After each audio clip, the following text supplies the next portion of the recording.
हाय fans, मेरा नाम है Azaan and welcome to my channel रैसर फोक 7। नेक्स्ट ही पॉडकास्ट या एपिसोड नंबर 1 में तो भाई ये जो पॉडकास्ट है आपको 1 महीने के अंदर मेरे ख्याल से एक दफा तो जरूर देखने को मिलेगी। तो मजीद टाइम जाए कि बगैर शुरू के हमने पहले टॉपिक से जो कि मैं ब्रोक लेसन को लेकर है और हमें ज्वाइन किया ईशान शर्मा ने। तो भाई ईशान शर्मा, आपका ब्रोक लेसन के रिटर्न को लेकर क्या प्लान है?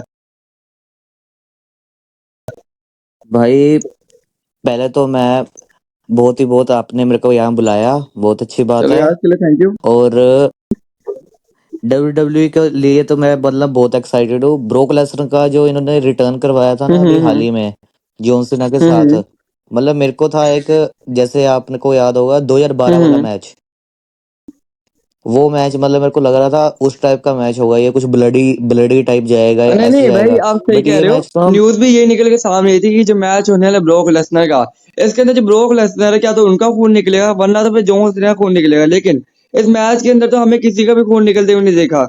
इसके पीछे क्या लॉजिक है? नहीं, ये तो ना मतलब मैं सही बताऊं, मतलब एक तो रिटायरमेंट टूर था, इन्होंने बिल्कुल 2014 वाला मैच नहीं था समर स्लैम का हाँ वन हाँ साइडेड, हाँ। ये सेम मतलब ना वही स्क्रिप्ट चला दी इन्होंने कि मतलब सेम वही स्क्रिप्ट चल पड़ी 2014 में, जैसे broke Lesnar one sided John मेरी सीना को बात बीट समझ किया यार। था, उस यहाँ वक्त पे पे भी ना, बिल्कुल वैसे उस ही। वक्त पे ब्रोक लेसनर को ना तगड़े वाला पुश मिल रहा था। लेकिन अब देखो, जो ब्रोक लेसनर है, जब से उन्होंने यानी कि इससे पहले 2 साल से पहले जब वो डब्ल्यूडब्ल्यू के अंदर मौजूद थे, तब से हमें क्या देखने को मिल रहा था कि वो रोमन रेंज से बार बार हारे जा रहे हैं। उनके जो भाई डब्ल्यूडब्ल्यू उन्होंने उनका करियर ही तबाह कर दिया। एक यूएफसी फाइटर हो गए, वो इतने प्रोफेशनल रेसलर है, आपने उनका कबाड़ा कर दिया। उनके जो राइवल्स थे, हमें देखने को मिला कि ओमोस को फेस कर रहे हैं, कभी कोडी से वो हारी जा रही है। इनके जो उनका करियर था ना, वो एक टाइप का डब्ल्यूडब्ल्यू तबाह कर चुकी थी। और जब 2 साल बाद उन्होंने इस कंट्रोवर्सी से बाहर निकलने के बाद जब डब्ल्यूडब्ल्यू के अंदर अपना टर्न किया, अब तो यानी कि उनको अगर तगड़ा ना दिखे डब्ल्यूडब्ल्यू, तो उनका जो करेक्टर है वो पहले जैसा ढीला पड़ सकता है। क्या कहना है इस बारे में? एक्चुअली बात ये है ना, क्योंकि जॉन सीना अब रिटायर होगा दिसंबर में, हम्म एंड ब्रोक लेसनर अभी रिटायरमेंट नहीं ले हाँ रहा। ब्रोक लेसनर को लेके अगले साल के लिए प्लान्स हैं इनके पास, जैसे रॉयल रंबल में कह सकते हो आ सकता है, या फिर रेसलमेनिया में तो पक्का ब्रोक लेसनर को मैच हाँ मिलेगा मिलेगा। इसलिए ये लोग ब्रोक लेसनर को पुश दे रहे हैं। और जितना मुझे लग रहा है, जैसे इन्होंने पॉल हेमन के साथ हाँ दिखाया था ना हाँ। ब्रोक लेसनर को, तो वो मेरे हिसाब से या तो विजन ना ज्वाइन कर ले, या फिर उसका मतलब नहीं विजन के नहीं साथ नहीं, कुछ मुझे पंगा इतना पता है पड़ेगा। कि जो ब्रोक लेसनर है भाई, वो विजन तो ज्वाइन नहीं करने वाला। क्योंकि भाई उनकी खुद की जो, अगर आप देखो उनका और उनकी हिस्ट्री देखो, तो वो शायद रोलिंस से काफी बड़ी रह चुकी है। और आपको लगता है कि ब्रोक लेसनर से बड़े लेसनर होने के बावजूद विजन को ज्वाइन कर लो और शायद रोलिंस के नीचे लग जाए? ऐसा तो नहीं हो सकता मेरे ख्याल से। मुझे इतना पता है कि ब्रोक लेसनर अगर आगे जाके किसी में मैच में फिट हो सकता है ना, तो वो ब्रोन ब्रेकर ही है। ब्रॉन ब्रेकर, हाँ वैसे ये तो हो सकता है। लेकिन ये मुझे बताओ कि जो ब्रोक मेरे लिए लेसनर है, क्या वो आगे जाके वर्ल्ड हैवीवेट चैंपियन बन सकते हैं? मुश्किल है भाई, क्योंकि ना अभी बहुत सारे मतलब चीजें हैं जो डब्ल्यूडब्ल्यू करेगी, पर हाँ अगर ऐसे ट्रिपल एच की बात करें, जब से वो बिजनेस में घुसा है, वो भाई बंदा बिजनेस को लेकर कुछ भी कर सकता है। यार लेकिन इस वक्त अगर यानी कि सेथ रोलिन को हरा के, उनका मेरे ख्याल से टाइटल रेंज जो है ना सेथ रोलिन का, वो आगे जाके रोमन रेंज से खत्म होने वाला है। और अगर ब्रोक लेसनर ने टाइटल रेंज को खत्म कर दिया, तो इसका मतलब है कि जो ट्रिपल एच उनके दिमाग में बहुत खतरनाक आइडिया चल रहा है, वो जो आइडिया है, उसकी जो वे है, उसकी जो डायरेक्शन है, वो जा रही है ब्रोक वेस रोमन के मैच को लेके। इस बारे में क्या लगता है? नहीं, ब्रोक वर्सेस रोमन तो नहीं नहीं तो होगा भाई, वो, क्योंकि ना तो याद हो। एलिमिनेशन चैम्बर में तो मेरे ख्याल से फेस टू फेस तो हो गया ना एक दूसरे, या एलिमिनेशन चैम्बर में या सर्वाइवर सीरीज में? हाँ हाँ, जैसे मान लो मैं सिंगल मैच की बात कर रहा हूँ, फेस ऐसे नहीं होगा। उसके अलावा जैसे टीम में मैच में, या हाँ फिर triple threat, fatal four way, fatal five वे, हाँ एलिमिनेशन चेम्बर में जैसे 6 मेंबर होते हैं, ऐसे तो हो हाँ सकता हाँ। है। क्योंकि लास्ट टाइम आपको याद होगा अच्छा समर यार, स्लैम में उनका मुझे हुआ था एक लास्ट बात समझ मैच। नहीं आ रही कि जो पॉल हेमन है, ये किसकी तरफ है? इसने ब्रोक लेसनर को अनाउंस किया रेसल प्लूजा के अंदर, और जब सेथ रोलिंस से कोडी रोड्स ने मंडे नाइट रॉ में ये पूछा कि भाई क्या इसने तेरी इजाजत के, यानी कि तेरी इजाजत लेके अनाउंस किया ब्रोक लेसनर को, या तेरी इजाजत इजाजत के बगैर? और ऐसा तो हो नहीं सकता कि सेथ रोलिंस अनाउंस कर दे, यानी कि मेरा मतलब है सेथ रोलिंस जो है इजाजत दे दे पॉल हेमन को, हाँ भाई तू किसी दूसरे बंदे को जाके अनाउंस कर दे जा। ऐसा तो हो नहीं सकता, क्योंकि वो ओरा कले से हो गए सेथ रोलिन के। और अगर इसकी जगह रोमा रेंज होते तो ऐसा तो कभी पॉसिबल नहीं था। तो क्या इधर जो सेथ रोलिन ने झूठ बोले कि उन्होंने इजाजत दी है पॉल हेमन को? मेरे को लगता है कि शायद पॉल हेमन और सेथ का कोई प्लान हो कि हम ब्रोक लेसनर को अपनी टीम में रखें, शायद ये उसके लिए आगे जाके बात निकलेगी कि मतलब ना पॉल हेमन कन्विंस करेगा ब्रोक को कि आके विजन ज्वाइन करे। और उसी लेकिन चीज में जो मतलब मैं कह हाँ रहा था ना, ब्रोन हाँ ब्रेकर हाँ के साथ पंगा, ये सारा कुछ वहां हाँ वहीं से स्टार्ट होगा। वो बात तो ठीक है, लेकिन ये जो मेरे ख्याल से जो ब्रोक लेसनर है, ये जो विजन ज्वाइन करेगा, ये उस टाइप की होगी। आपने वो देखा होगा 2024 में जब रोक ने ब्लड लाइन ज्वाइन की थी रोमन के साथ, तो वो जो रोक है अपनी अलग एंट्रेंस करता था, उसका अलग ही यानी कि वो चलता था ना। इस तरह ही मेरे ख्याल से ब्रोक लेसनर हाँ जो हाँ वो भी हाँ। यानी कि ऐसे ही शो करेगा जिस तरह रोक ने रोमन को ज्वाइन किया। बट वो एक तरह का ज्वाइन नहीं था, वो यानी कि समझ लो कि साथ ही दे रहा एक तरह का। उसकी एंट्रेंस अलग होती थी, उसके सब कुछ ही अलग होता था, उसकी फील भी अलग आती थी। तो मुझे नहीं लगता कि ब्रोक लेसनर जो है भाई ऐसा तो रोमन के पीछे आने वाला है। क्या लगता है इस बारे में? अगर मैं कहता हूँ कि अगर ऐसी कोई स्टोरी लाइन बनाना चाहते हो कि लोग ब्रोक लेसनर से दोबारा कनेक्ट हो हम्म। ना, तो उसको वीकली शोज में बुलाओ। ऐसा ना हो ना कि एक टाइम पे दिखा, उसके बाद 2 महीने के लिए दिखा ही नहीं। वैसे ये भी बात है, लेकिन यार मुझे लगता है जो ब्रोक लेसनर है, अब वो ज्यादा देर तक तो है नहीं डब्ल्यूडब्ल्यूई के अंदर, तो जो उनकी राइवलरी है वो क्या कम नहीं पड़ जाएगी? नहीं, ड्राइवर ब्रोक लेसनर का नाम ही बहुत होता है। अगर किसी को पता लग जाए ना ब्रोक लेसनर आ हाँ रहा है, हाँ। मतलब चाहे वो 1 साल बाद आए, चाहे 6 महीने बाद आए, चाहे 2 दिन बाद आए, उसके आप देख लो हाइप वैसे की वैसी रहती है, क्योंकि उसका एक ऑरा अच्छा ऐसा यार, बन मेरे गया अब है। ये फाइनल बात पूछनी है ब्रोक लेसनर के बारे में कि जब ब्रोक और रोमन का फेस ऑफ होगा तो दोनों के एक्सप्रेशन क्या होगी? ये बात मैं कब से सोच रहा हूँ, इस बारे में लाजमी मुझे बताओ। रॉक और जब रोमन यानी का कि फेस ऑफ होगा आपस में, एक दूसरे से फेस टू फेस होगा, तो क्या एक्सप्रेशन होगे दोनों बंदों के? मेरे को इतना पता है, रोमन तो मतलब हाँ एक तरह से पूरा चार्ज अप होगा, क्योंकि ना उसके बहुत टाइम से है। रोक लास्ट टाइम आपको याद हाँ होगा हाँ जब वो कोडी के साथ टीम अप हाँ हुआ था, उसको वो 3 फिंगर दिखा हाँ के गया हाँ, था। बता बता।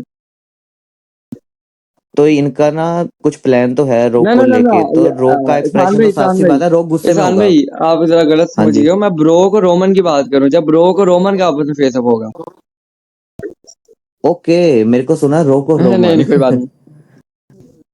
नहीं नहीं, ब्रोक और रोमन तो आपको पता ही है, जब भी ब्रोक लेसनर का म्यूजिक बजता है, रोमन इसका फेस के एक्सप्रेशन आपने वहां देखे वो तो होंगे। बात है कि रोमन की फेस एक्सप्रेशन, लेकिन वो तो इनके करेक्टर की बात था ना। जैसे ब्रो उनका जो करेक्टर था उस वक्त वो हील था, और इस वक्त जो उनका करेक्टर और फेस है। और आपने देखा होगा कि वो जो पहले बिग डॉग के जमाने में हम देखा करते थे, जो रोमन है वो भाई अकेले संभाल लेते हैं तीन तीन को, और अभी भी वो हमें जरा माजरा देखने को मिल रहा है। तो क्या इस बार हील ब्रोक और फेस ऑफ होगा उनका, फेस रोमन के साथ, तो क्या एक्सप्रेशन हो गए फिर?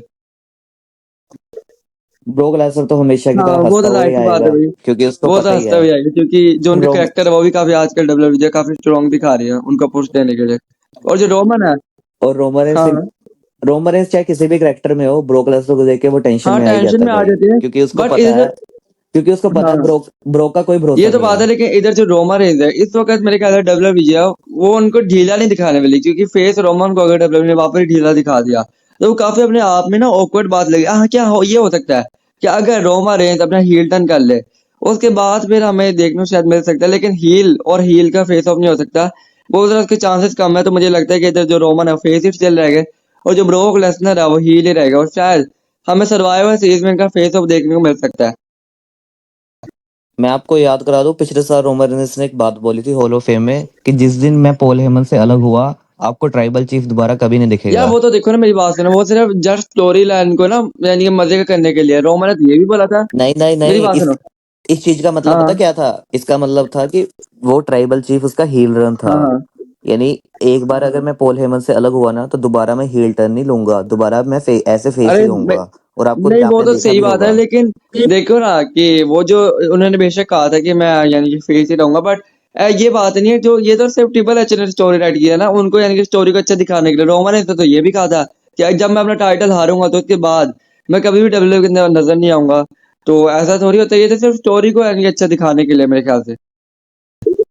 बट अब रोमन को ना हील बना के ये बहुत बड़ी गलती करेंगे, क्योंकि अब रोमन का एक ऐसा, सही बताऊं, ओरा बन गया है कि वो जब मर्जी आए, चाहे मैं कह रहा हूँ जितनी मर्जी बार रिटर्न कर ले ना, कि हाँ भैया उसको लोग वैसे ही एक्नॉलेज हाँ बस करेंगे। ये बात है। इसलिए मैं तो, सिंपल सी बात है, मैं नहीं चाहता रोमन को हील बनाओ। रोमन को मतलब पुश चाहिए, हम्म। पर उसके लिए ना उसको वीकली आना यार पड़ेगा। ये तो रोमन रेंज नहीं करने जैसे वाले वो हैं, पहले, क्योंकि देखो मेरी बात सुनो, अगर रोमन रेंज वीकली आना शुरू हो गया तो ठीक है, एक वक्त तक तो जो लोग है वो डेली टिकट्स बाय करेंगे डब्ल्यूडब्ल्यूई के, जो हो गया उनके जो स्टॉक है टिकट्स का वो काफी ऊपर उठ जाएगा। लेकिन जब यानी कि भाई इस तरह लोग बोर आ जाएंगे ना, अब लोग कहते हैं कि रोमन जो है पार्ट टाइमर है। आप कैसे कह सकते हो, बंदा आता है चलो मान ले यार एक साल में वो अपनी मेरे ख्याल से कोई 10 अपीयरेंस मुश्किल से देता होगा, तो उस 10 अपीयरेंस के अंदर मैं शर्त लगा देता हूँ कि पूरे डेवलपर के रोस्टर में से कोई इतना टिकट सेल नहीं कर सकता, कोई इतना यानी कि हाइप नहीं बढ़ा सकता पीएल की जितना रोमरेंस के ना होने से बढ़ जाती है। यानी कि अभी वो मौजूद थी डेवलपर के अंदर तब भी उनकी इतनी जो हाइप है वो क्रिएट हो जाती है उनके ना आने से। ये चीज तो ना, उसको मैं सही बताऊं, ट्राइबल चीफ के उस पुश ने दी है, क्योंकि आपने देखा होगा कोडी रोड्स को भी इतनी हाइप नहीं मिली जितनी रोमन को टाइटल हारने के बाद वो में तो जाहिर मिलती सी है। बात है, अब कोडी का कंपैरिजन रोमन से नहीं कर सकते क्योंकि कहा अगर हम दोनों की हिस्ट्री देखें तो कोडी और जो है वो रोमन से भी पहले के, बट उन्होंने उतनी चीजें अचीव नहीं की जितनी रोमन अपने करियर में कर चुके हैं। भाई रोमन तो वाहिद रेसलर है मेरे ख्याल से, इससे कोई सेकंड नंबर पर रोमन आते होंगे जिन्होंने एक वक्त पे दो दो टाइटल कैरी किया है, वर्ल्ड हैवीवेट चैंपियनशिप भी और अनडिस्प्यूटेड रो, चैंपियनशिप भी। रोमन रेंस ना, एक्चुअली शुरू से इनका एक स्टार्ट था, जब शील्ड से इसको अलग किया था हम्म। ना, तब इन्होंने सोचा हुआ था कि सेथ रोलेंस के बाद हमने बड़ा फेस जो कंपनी का बनाना है वो रोमन बनाना है, पर रोमन के पास माइक स्किल्स नहीं थी उस टाइम। हाँ, और ये बात जो है जॉन सीना ने भी कही थी। जॉन सीना जो है जब उन्होंने मेरे ख्याल से 2000 कब लास्ट मैच कब रेसल किया था, 2020 से पहले रोमन के साथ, मेरे हाँ ख्याल से जी। 2019 में क्या 2018 में किया था शायद।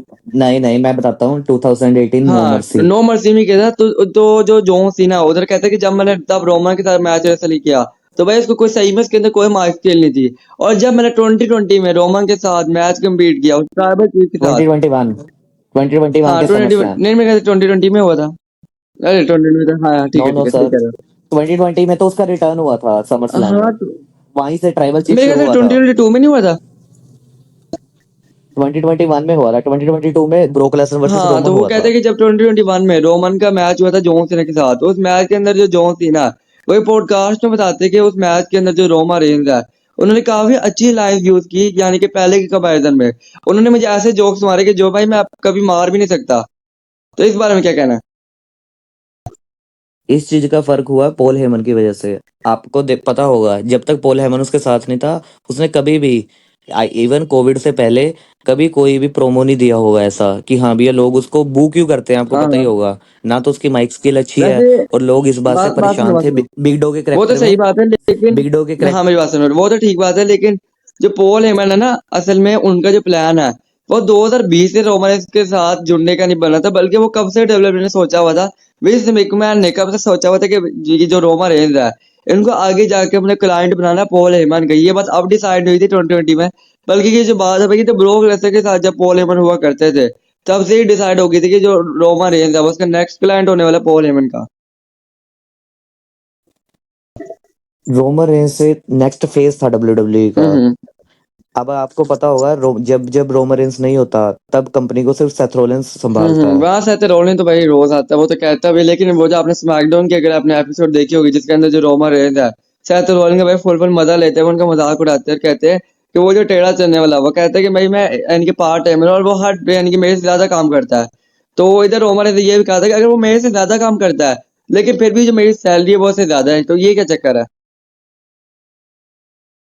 ये एक आपको पता होगा कि एक बंदा जब कंपनी के टॉप पे पहुंच जाता है हम्म। ना, फिर वो, उसको कोई फर्क नहीं पड़ता, वो चाहे आए रेसलिंग करे ना करे, वो सिर्फ आकर, मैं कह रहा हूँ, 5 मिनट के लिए अपनी शक्ल भी दिखा देना, उसका अच्छा एक अब ऑरा ये बन जाता बताओ, है कि भाई ब्रो रोमन रेंस अब आया ये हुआ है। बताइए एहसान भाई कि अब रोमा रेंज जो है उनके आगे के प्लान क्या है? यार मुझे लगता है कि रोमा रेंज है भाई वो एक लूप में नहीं फंसे हुए।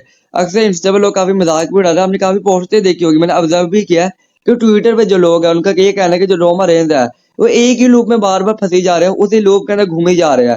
वो आते हैं, मार खाते हैं, मारते हैं, मैच जीतते हैं या हराते हैं, उसके बाद चले जाते हैं, स्टोरी में कुछ मजा नहीं आ रहा। ये लोग पता कब हाँ, टूटेगी? ये लोग टूटेगी, एंड इस लोग का एंड यही है, रोमन वर्सेस सेथ इन रेसलमेनिया। रोमन वर्सेस और इसके रेसलमेनिया। अलावा, अच्छा वैसे इसके ये अलावा कौन सा रेसलमेनिया में होगा? रेसलमेनिया 42 में, क्या रेसलमेनिया 43 में? 42 ही लग रहा है मुझे, जिस हिसाब से रोमन की बार बार विजन के साथ कनेक्ट करके दिखा हाँ। रहे हैं ना, ये लूप अच्छा टूटेगी। बात पहले सुनो, अगर रोमन को, शायद रोलिन उस वक्त पे वर्ल्ड हैवीवेट चैंपियन हुए और रोमन रेंस का उनके साथ मैच हुआ तो हाँ उस जी, मैच के अंदर क्या टाइटल एक्सचेंज होने को देखने को मिल सकता है हमें? बिल्कुल बिल्कुल बिल्कुल, क्योंकि रोमन को दोबारा से कंपनी का वो बुश तभी मिलेगा जब उसके पास लेकिन टाइटल यार आएगा, और टाइटल आपको आएगा पता है तो कि वो जो वीकली रोमा ही रेंस है आएगा। उनकी हिस्ट्री रही है अनडिस्प्यूटेड चैंपियनशिप के साथ, ना कि वर्ल्ड हैवीवेट चैंपियनशिप के साथ। क्योंकि जब भी हमने मैच देखा, हमने क्राउन ज्वेल में, पिछले क्राउन ज्वेल में देखा था कि गुंथा वर्सेस कोडी रोड्स का मैच हुआ था तो उस मैच के अंदर जो डब्ल्यूडब्ल्यू उन्होंने ज्यादा अहमियत जो है कोडी रोड्स को दी, क्योंकि वो है अंडरस्पूट डब्ल्यूडब्ल्यू चैंपियनशिप। तो मुझे लगता है जो डब्ल्यूडब्ल्यू है वो ज्यादातर जो अहमियत है वो अंडरस्पूट डब्ल्यूडब्ल्यू चैंपियन को देती है। आपको क्या लगता है इस बारे में? बात ये है कि आपको पता होगा, वो पुश चैंपियनशिप को नहीं दे रहे, वो पुश कोडी रोड्स को दे रहे हैं। हाँ वो तो बात है। आपने आपने ये नहीं नोट किया? अब लोग, मेरे को पता है, लोग सोच रहे हैं कि अनडिस्प्यूटेड चैंपियन को पुश दे रहे हैं, वर्ल्ड चैंपियन गुंथर की कोई इज्जत नहीं है, हाँ क्योंकि गुंथर को तो भाई उन्होंने सैमी जेन से भी हरवा दिया था। हाँ, हरवा दिया था भाई, वो देखो ना। तो मैं एक बात तो आप ये देखो ना, गुंथर अगर सैमी जेन से हार सकता है तो इसलिए ये चक्कर नहीं है कि वो वर्ल्ड हैवीवेट चैंपियन है इसलिए उसको हरवा रहे हैं। बात ये है, उन्होंने अपना नेक्स्ट फेस, जो हाँ कहते हैं ना हाँ, कंपनी का फेस, जॉन सीना के बाद कोडी रोड्स को बनवाया है। लेकिन यार एक बात है, देखो आप इस बात से तो एग्री करते हो कि जो अंडरस्पूट डब्ल्यूडब्ल्यू चैंपियनशिप उसकी तरह ज्यादा अहमियत तरह ना फील होती है, ये यानी कि अगर उसका कंपैरिजन किया जाए वर्ल्ड हैवीवेट चैंपियनशिप के साथ। ये भी आपको पता होगा, ये रोमन रेंस की वजह से ही तो है। वही मैं कह रहा हूँ ना कि रोमा रेंस का फिर से वर्ल्ड हैवीवेट चैंपियन बनाते तो वो ना सूट नहीं क्योंकि करेगी रोमा रेंस पे। रोमा रेंस पे जो है ना सिर्फ वो सिर्फ अंडरस्पूट डब्ल्यूडब्ल्यू चैंपियनशिप सूट करती है। म- मेरे हिसाब से तो रोमन जिस लेवल पे पहुंच गया ना, उसको चैंपियनशिप की यार नहीं जरूरत नहीं ही नहीं यार, है। वो तो बात देखो, रोमा रेंस ने खुद कही थी कि भाई मुझे ना कुछ पुराने जैसा फील नहीं हो रहा। वो जो पहले मेरे पास पूरी ब्लड लाइन हुआ करती थी, वाइसमैन हुआ करता था, वो टाइटल हुआ करता था, पूरी डब्ल्यूडब्ल्यू का हम रूल कर रहे थे। लेकिन अब जो रोमा रेंस है वो अकेले यानी कि पड़ गए। लेकिन अब तो उनके साथ चलो ऊसर तो हो गया है, बट उनको टाइटल की बहुत ज्यादा जरूरत है डब्ल्यूडब्ल्यू में अपना जो राज है वापस लाने के लिए। बेशक मानता हूँ कि जो रोमा रेंस है उनको टाइटल अपॉर्चुनिटी की जरूरत नहीं है, उनको टाइटल की जरूरत नहीं, बट भाई देखो उनको टाइटल की जरूरत खुद के लिए है। अगर उन्होंने डब्ल्यूडब्ल्यू के अंदर राज करना है, वो तो हम अपने पर्सपेक्टिव से देखते हैं ना कि रोमन रेंस का लेवल काफी हाई है, उनको तो टाइटल की जरूरत ही नहीं है। लेकिन भाई रोमन रेंस को असल में जरूरत है उस टाइटल की अपना कमबैक करने के लिए। वो तभी होगा ना जब वो बिना उजोस की हेल्प से, जैसे रेसलमेनिया में मैं कह रहा हूं ना, सेथ को यार हराएगा। मुझे ना मतलब अगर बीच वो में तो ठीक है, चलो उधर तो वर्ल्ड हेवीवेट चैंपियन रोमन बन जाएगा, लेकिन मुझे ये समझ आ रहा है कि अंडरस्पूट डब्ल्यूडब्ल्यू चैंपियनशिप क्या हाथ आने वाली है रोमन रेंस के जब तक वो डब्ल्यूडब्ल्यू के अंदर है? बिल्कुल भी नहीं। जब तक कोडी के पास चैंपियनशिप है ना, तब नहीं तक नहीं, तो कोडी बिल्कुल नहीं। कोडी के बाद कोडी तो हाँ। भाई हारने वाला है। कोडी के तो को- मेरे ख्याल से चांद चांद डेज ही रह गए कि मेरे ख्याल से ये जो टाइटल है ना कोडी रोड्स का, मेरे ख्याल से ये कोई 3-4 महीने से ज्यादा नहीं जाने वाला। मुझे तो इतना पता है कि जब तक कोडी के पास चैंपियनशिप है, तब तक रोमन को तो वो सोचेंगे नहीं कोडी से लड़वाने का या इस चैंपियन, क्योंकि कोडी के साथ दोबारा रोमन को इन्वॉल्व हाँ करना ही हाँ, नहीं है। ये तो वो क्लियर जाहिर है। सी बात है भाई कि तो वरना वो इसलिए तो वही एक लूप बन इसलिए जाएगा ना इसलिए कि जब रोमन ने पहले कोडी को हराया, हाँ, फिर कोडी ने रोमन को हराया, फिर रोमन कोडी को हराएगा, अपना टाइटल वापिस लेगा, तो वो काफी अजीब सा बन जाएगा।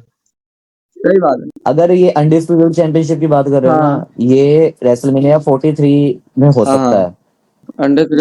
सीधी सी बात अब है, मेरी बात सुनो, क्योंकि अभी तो आप खुद सोचो, अगर हमें रेसलमेनिया 43 में रोमन का लास्ट मैच देखने को मिलता है अगेंस्ट रोक वर्सेस रोमन का, ये जो मैच होने वाला है रेसलमेनिया 43 में, और इस मैच के अंदर जो टाइटल इन्वॉल्व है वो अंडरस्पूट डब्ल्यूडब्ल्यू चैंपियनशिप है, तो सोचो इस मैच में कौन जीतने को देखने को मिल सकता है? रोमन रेंस का मैच किसके रोक साथ? के साथ रेसलमेनिया 43 में, और जो बीच में टाइटल इन्वॉल्व है वो अंडरस्पूटेड डब्ल्यूडब्ल्यू चैंपियनशिप है। तो क्या हो रहा होने वाला है भाई इस मैच का, और वो हो भी रहा है सऊदी अरेबिया में। तो सऊदी अरेबिया है, तो आपको पता है कि अच्छी खासी डील जो है वो दे रहा है डब्ल्यूडब्ल्यू को, अच्छा खासा पे कर रहा है डब्ल्यूडब्ल्यू को। तो जो डब्ल्यूडब्ल्यू है वो ऐसा तो हो नहीं सकता कि रेसल प्लूजा की तरह उनको कोई बेकार सा यानी शो दे दे। तो ऐसा तो नहीं होने वाला। अगर आपको मैसिव पेमेंट मिल रही है तो आप उसकी जगह जो है मैसिव आपको मैचेस ही डिलीवर करोगे ना, मैसिव जो राइवलरीज है वो डिलीवर करोगे। वरना तो जो सऊदी अरेबिया वो आपको क्यों दे रहा है इतनी हाई अमाउंट? इस मैच में तो रोमन रेंस से मैं जाऊंगा रोमन रेंस के लेकिन साथ क्या ही। ये मैच होगा भी कि नहीं, क्योंकि ये भी तो कंफर्म करना पड़ना ना अभी। फिलहाल के लिए तो ये बिल्कुल नहीं दिख रहा मुझे। लेकिन मुझे ऐसा लगता है कि भाई कि जो रोमन इसका लास्ट मैच होने वाला है वो रेसलमेनिया 43 में रोक के अगेंस्ट ही हमें देखने को मिलेगा। रोमन रेंस ने क्योंकि हिंट भी किया है ना हाँ, कि वो बहुत जल्दी, अभी शायद 1-2 साल ही और होंगे डब्ल्यूडब्ल्यू में, उसके बाद उन्होंने अरे ब्रेक यार ले मुझे लेना है। रोमन इसका भाई कुछ समझ नहीं आता। रोमन इसने पहले कहा था कि वो 2 साल बाद रिटायरमेंट ले लेगा, और पता नहीं कुछ स्मैकडाउन के रॉ के एपिसोड में रोमन ने कहा, रॉ के एपिसोड में रोमन आके कहते हैं कि भाई वो इतनी जल्दी ब्रेक नहीं लेने वाले, अभी तो काफी साल पड़े उनके डब्ल्यूडब्ल्यू के अंदर। तो क्या चक्कर है यार ये? नहीं नहीं, रोमन रेंस ने और सथ रोलेंस का भी इंटरव्यू देखा होगा, उन्होंने कहा था कि वो कुछ अभी आपको 2 साल तक दिखेंगे डब्ल्यूडब्ल्यू में, उसके बाद वो चाहते हैं कि अपना सारा टाइम अपनी बेटी के साथ अच्छा स्पेंड करें। अच्छा, फुल टाइम वो अपनी मुझे बेटी ये को बताओ देंगे। कि जो रोमा रेस है क्या हमें वापस हील देखने को मिलेगा? क्योंकि देखो जे उसका जो हम करेक्टर है वो देख रहे हैं कि आजकल भाई वो जिस तरह बिहेव कर रहे हैं वो हील ही यानी कि हील की जो वे होती है उस तरफ जा रहे हैं, और रोमन रेंज जो है जैसे उन्होंने आज के यानी कि परसों के राम रिटर्न किया, तो वो आते हैं साथ ही वो जे उसे भाग मिलते हैं, उनसे कुछ बातें शातें करते हैं, लेकिन जिमी ऊसो की तरफ उसे उधर नजर डालते हैं, उसके बाद वो जे उसे थी बात करना शुरू कर देते हैं। तो क्या हमें इधर दोनों का कैरेक्टर साथ चेंज होता है वो देख सकता है, हील रोमन और हील जे, हील हील जे तो जरूर आने वाला और है, हील रोमन। इतना मैं आपको बता देता हूँ।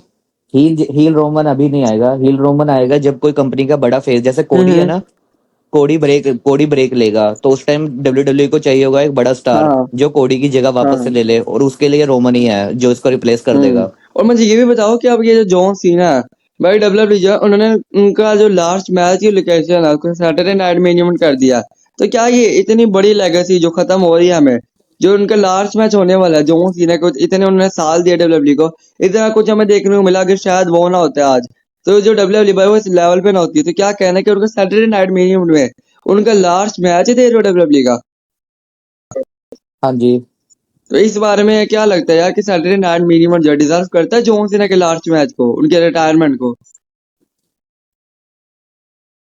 मेरे हिसाब से तो जॉन सीना को रेसलमेनिया में रिटायर होना चाहिए वैसे था। यार ये बात सही है, रेसलमेनिया में उनको रिटायर होना चाहिए था, लेकिन कोई सैटरडे नाइट मेन इवेंट में कर रहा है, यानी कि कोई सेंस ही नहीं बनती, जो कि एक हाफ पीएल होता है। अगर आपको पता हो ना कि जो सैटरडे नाइट मेन इवेंट है वो एक कंप्लीट पीएल नहीं, हाँ हाफ बट पीएल है। क्योंकि जॉन सीना ने बोल दिया था ना कि मैं इस साल के दिसंबर में के लास्ट में मैंने हाँ रिटायर हो जाना है, और दिसंबर में और कोई इनके पास है नहीं है प्ली हाँ जिसमें उसको लड़वा सके, इसलिए।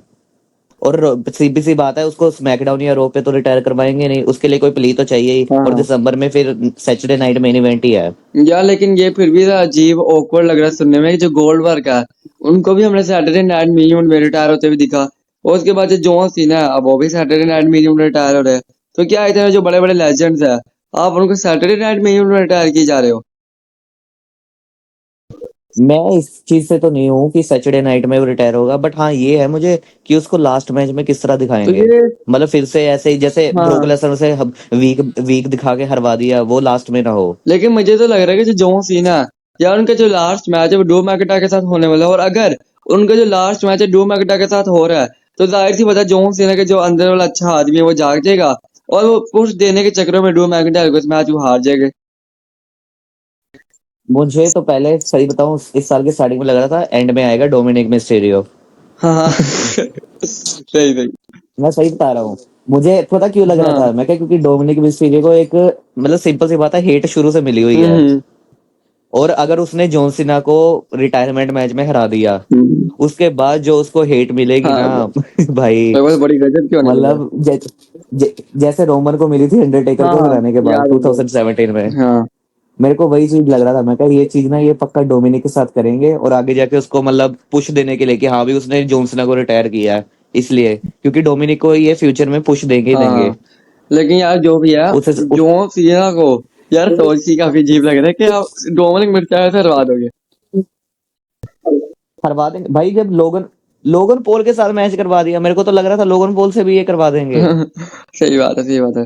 तो भाई फिर भी जो जॉन सीना है, अब जो अगला पीएलई होने वाला है उसके अंदर उनका ओपोनेंट कौन होने वाला है, ये पता है क्या।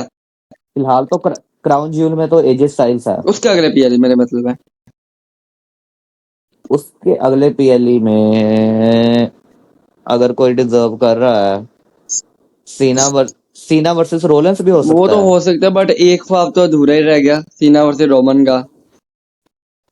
नहीं नहीं नहीं नहीं नहीं सर, क्योंकि रोमन के साथ ना 2 मैच हो चुके हैं और उसमें वन साइडेड रोमन जीता है, फिर से रोमन के साथ करवाएंगे, मतलब कोई सेंस नहीं बनी ना इस बात हाँ की। ये बात भी है। रोमन को रोमन अभी विजन के साथ लड़ रहा है, फिर रोमन को एकदम से विजन से बिल्कुल गायब करके सीना के साथ लड़वा देंगे, फिर सीना के साथ मैच खत्म होगा, फिर से वो विजन के साथ लड़ने लग जाएगा, तो हम्म। बीच में सीना क्यों आया। हाँ ये बात वो भी ये है। तो सेंस ही नहीं बनी ना। हाँ हाँ ये बात है। तो बाकी जो है यार जॉन सीना के साथ फिर भी काफी बुरा कि ये लोग कर रहे हैं सैटरडे नाइट मिनी इवेंट, जो मैं अगेन बताऊंगा कि वो जो डिजर्व नहीं करता सीना के इस रिटायरमेंट टूर को, यानी कि जो पूरा उनकी लेगेसी है वो एंड हमें देखने को मिली है सैटरडे नाइट मिनी इवेंट के अंदर। जो भी है फिर भी डिजर्व नहीं करता यार। अगर डब्ल्यूडब्ल्यू को चाहिए कि अपना डिसीजन चेंज कर ले, फिर भी कोई अभी भी कुछ हो सकता है, ये पूरे तरीके से डिसाइड नहीं हुआ। टोटी बराच को चाहिए कि भाई मैं तो यही एडवाइस करूंगा कि जो लोकेशन है सीना के रिटायरमेंट मैच की उसको जरा चेंज करके चलो, इससे बेशक चलो आप इसमें ना डालो, यानी कि आप रेसलमेनिया में ना डालो, लेकिन किसी अच्छे पीएलई में तो डाल दो ना जो पूरा प्रॉपर पीएलई हो। ना कि एक हाफ ईयरली। बट इन्होंने ना बहुत चीजें क्लियर ही नहीं की, जैसे रॉक जॉन सीना के साथ में क्यों जुड़ा। हाँ हाँ यार, मुझे तो अभी तक रोक का कुछ समझ नहीं आया। रोक तो गायब ही हो गया यार, कुछ सेंस ही नहीं बनी स्टोरी की, कुछ भी नहीं बनी नहीं सेंस। नहीं, मैं ना कब से तंग हूँ, जब से रॉक रोमन के साथ जुड़ा था कोडी के साथ लड़ने के हाँ लिए। हाँ तो मुझे लगा था भाई अभी आगे जाके रॉक वर्सेस रोमन में हाँ होगा। हाँ, ऐसा कुछ हुआ ही नहीं, उल्टा रोमन ही गैप हो गया डब्ल्यूडब्ल्यूई से। सही बात है, सही बात है। ओके। उसके उसके बाद रोक कोडी के पास आया, उसने उसे कहा कि मेरा तुम्हारे साथ कुछ बिजनेस अभी है जो रहता हाँ है, तो मैं दोबारा आऊंगा। हाँ, उसके बाद वो आया सीधा, जब वो रोमन और कोडी की टीम बनी, तीन उंगलियां दिखा के चला गया। तो मुझको लगा था वो शायद उन तीनों को दिखा रहा है, जिमी को, कोडी को और रोमन के, कि तुम तीनों वो का मैं भी ये नंबर लगने समझा। वाला है। मेरे को भी सबको यही लगा था। उसके बाद क्या हुआ, रॉक फिर से गायब हो गया और वो कोडी के पास आ गया कि भाई मैं सब कुछ भूल गया हूँ, मैं तुमको चाहता हूँ कि तुम मुझे अपनी सोल दो। हाँ, मतलब मेरे को समझ ही नहीं आया कि पिछले वो साल तो ये गेम ही कह रहा खेल था अब रहा इससे था, सोल गेम मांग ही रहा है। खेल रहे थे रोक इधर। हाँ चलो, गेम खेल रहे थे। उसके बाद इन्होंने जॉन सीना के साथ उसको जुड़वा दिया। फिर जॉन सीना मतलब भाई हील बना क्यों? और जॉन सीना अगर हील बन गया था तो हील से दोबारा फेस क्यों बन गया? और फेस बनने के बाद फिर से, जैसे आपको पता हाँ होगा कोडी हाँ ने मना किया कि वो अपनी सोल नहीं देगा। हाँ तब उन्होंने जॉन सीना के साथ मिलकर कोडी को पीटा। हाँ बेटा। तो एक तरह से जॉन सीना ने अपनी सोल रोक को दी थी। जी जी। अब जॉन सीना दोबारा फेस बन गया। हम्म। तो जो रोक दोबारा वापस क्यों नहीं आया? भाई ये तो कुछ समझ नहीं आ रहा। असल में जो प्लान है ना, वो थे को रोक के रोक वापस आएगा।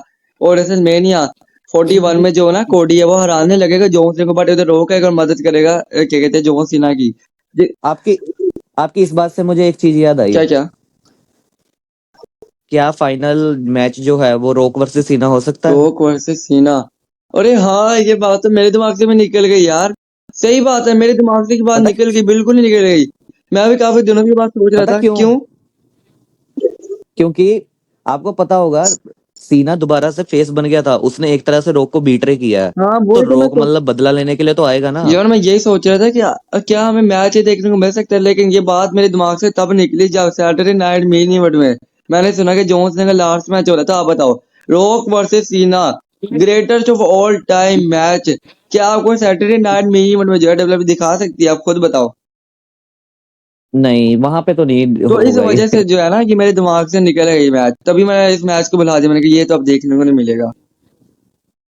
या फिर ऐसा हो सकता था, मैं सोच रहा था एज वापस आ जाए, एज वर्सेस नहीं सीना भाई, हो आज जाए। क्यों वापस आएगा? वो तो एईडब्ल्यू में उसको जो एईडब्ल्यू काफी तगड़ा माल दे दिया। डब्ल्यूडब्ल्यू तो इतना अच्छा चार्ज भी नहीं करती है अपने रेसलर को, यानी कि जो बड़े बड़े रेसलर है नहीं, उनको ही मुझे दिया जाता है। मैं हाँ, बताऊं ना, मैं अपने पर्सनल जो सीना के अपोनेंट्स देखने जाता था उसमें एक मेरा एज था। या वैसे मैं बताऊं ना, तो टोटली ओपोनेंट पूरे हो चुके हैं, लेकिन ये जो दो मैच है, ये किस्में मेरे रह गए, और ये दोनों ही आपस में कर देना। आपको समझ आ गया किसके बारे में बात कर रहा हूं मैं? दोनों ही कर देना। एक एक तो एजे स्टाइल्स वाला मैच तो मुझे बढ़िया लगा, हाँ इन्होंने करवा करवा रहे हैं। हाँ मतलब वो चीज तो मैं चाह ही रहा था कि भाई रिटायरमेंट टूर पे हाँ एक अपोनेंट एजे स्टाइल होने चाहिए। हाँ हाँ। अब मेरे को बाकी दो में लग रहा है ना, कोई एक मिड कार्ड रेसलर होगा होगा। लेकिन भाई जो भी है देखो, वो जो दो कजन की मैं बात कर रहा हूँ, वो मैं बात कर रहा हूँ रॉक और रोमन की। अगर रॉक और रोमन में सीना के साथ मैच हो जाता ना, तो फिर कोई कमी बाकी ना रहती जो सीना के रिटायरमेंट टूर के अंदर। हाँ, अगर रॉक वर्सेस सीना हो जाता मतलब ना, फिर काफी चीजें क्लियर हो जाती कि भाई रॉक को चाहिए क्या, रॉक क्यों इसके पीछे पड़ा था। रॉक का मतलब इन्होंने ना एक तरह से रॉक की स्टोरी कंफ्यूजिंग दिखाई हुई है। हाँ, और बाकी मतलब एक हाँ है ना, हाँ अगर वो सीना के साथ लड़ता तो आके प्रोमो देता तो वो काफी चीजें ना क्लियर कर देता कि मैं कोडी के पीछे क्यों गया था, फिर मैं सीना के साथ क्यों जुड़ा, उसको मतलब चाहिए क्या मेन हाँ चीज, हाँ। वो पता लग जाता। बिल्कुल सही कह रहे हो। और बाकी जो कोडी रोड्स है, अब उनके बारे में क्या कहना है भाई? उनका जो टाइटल रेन तो मैं पनाह ही मांग रहा हूँ, बहुत बोरिंग देते हैं टाइटल रेन, जो मर्जी कर लो। यानी कि अगर उनके आसपास रॉक और रोमन के यानी कि ब्लड लाइन का कोई भी मेंबर नहीं है ना, जे उतो जिमी उतो सबको हटा दो इधर से, तो भाई वो बिल्कुल बोरिंग है। अब ब्लड लाइन जो है उसके अंदर काफी लोग आते हैं, सोलोस का आता है, जेका फाटो आते हैं, दिला फाटो आए थे, वैसे वो डब्ल्यू के अंदर है नहीं इस वक्त, लेकिन रोमन आ जाते हैं, जिमी उस आ जाते हैं, जे उस आ जाते हैं। अगर इनके पास ब्लड लाइन के मेंबर ना होना ना, तो इनका जो टाइटल है ना बिल्कुल ही बोरिंग देखने को मिलता है, सही बात बताऊं।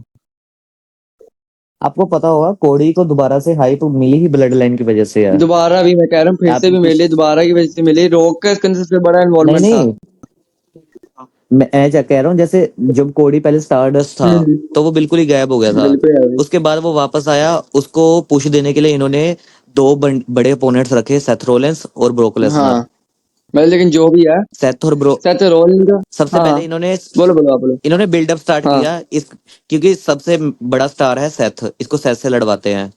कोडी ने 3 बार सेथ को हरा दिया। उसकी एक मतलब हाइप बन गई भाई डब्ल्यूडब्ल्यूई मेरी में कि बात सुन भाई दो कोडी मिनट, रोड्स ईशान है। में 2 मिनट। हाइप तो बन गई बट उसका जो प्रस्ताव है 3 मैच हराने का, अभी तक सेथ रोलिंग का जो करियर है उससे काफी इफेक्ट हुआ है।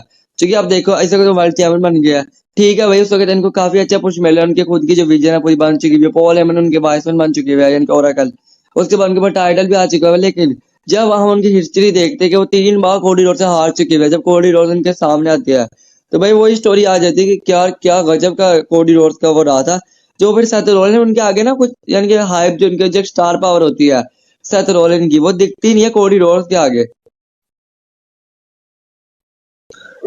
एक्चुअली अगर सबको पता है कि बेस्ट तो दोनों में से सेथ ही है।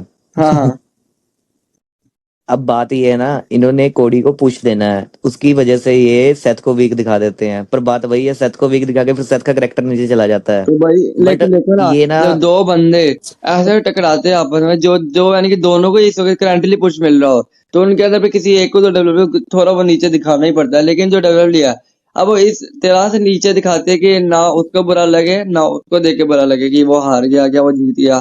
तो डब्ल्यूडब्ल्यू ना मैनेज कर लेती है चीज को, मैंने देखा।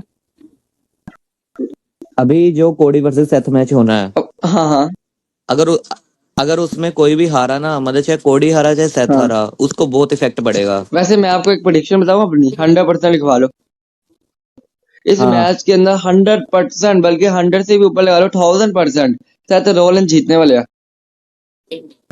और मुझे लग रहा है इस मैच में कोई इंटरफेयर करेगा। इंटरफेयर मैं बताऊं कौन करेगा? हाँ, सेथ रोलिंस की शायद जो ये जो कि इनकी जो विजन है ना, इसके अंदर शायद कोई नया मेंबर आ सकता है, वरना तो भाई वही हमेशा की तरह ब्रॉन ब्रेकर ब्रॉन्सरी ड्रोमरेज आएंगे। बट ड्रोमरेज जो वो हेल्प करेंगे, लेकिन मैच के बाद आपको पता है ड्रोमरेज जो है वो मैच के बाद ही टोटली आते हैं, मैच के अंदर वो कभी नहीं आने वाले। क्योंकि अगर इधर कोडी को जितवा दे तो काफी ना अपने आप में देखने में बोरिंग लगेगा। सेथ रोलिंस जीतेंगे ताकि उनको पुश मिले, क्योंकि कोडी को वैसे ही बहुत पुश मिला हुआ, और अगर ये चौथा मैच भी हार गए तो काफी इंसल्टिंग बात है उनके मैं तो लिए। चाहता हूँ कोडी को मैं तो चाहता हूँ कोडी को ड्रू मैकिंटायर ही हराए। वैसे मैं भी यही चाहता हूँ, सही बात बताऊँ। उनको पुश मिले काफी क्योंकि ज्यादा। ना मैं हाँ बहुत टाइम से चाह रहा हूँ कि ड्रू मैकिंटायर को एक टाइटल हाँ, मैं मिले। भी भाई खुद चाह रहा हूँ, क्योंकि जिस तरह उनको पेला जा रहा है डब्ल्यूडब्ल्यू की तरफ से, यानी कि उनको राइवलरीज तो अच्छी दी जा रही है, लेकिन जितना गंदा उनका नहीं, रहा जा रहा है, हर मैच में टोटली हारी जा रही है। जिम्मी उसे से हार गए थे स्मैकडाउन में यहाँ तक के।